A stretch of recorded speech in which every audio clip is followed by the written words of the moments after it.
और उसकी true essence को समझ ले तो उसकी लाइफ में जो प्रॉब्लम्स हैं वो डिमिनिश हो जाती हैं, वो प्रॉब्लम्स नहीं रहती, उसको सुकून और चैन नसीब होता है। और वो 3 नाम क्या हैं अल्लाह ताला के? कादिर, कदीर और मुक़्तदिर। इन तीनों का तकरीबन एक ही मतलब है। क़ाफ, दाल और रा इनका रूट वर्ड है।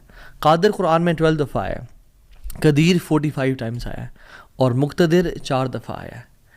विच शोज़ के अल्लाह सुब्हानहू तआला हर चीज़ पर फुल कुदरत रखते हैं। अल्लाह ताला हर चीज़ पर कादिर हैं। अल्लाह ताला असबाब के मोहताज नहीं है।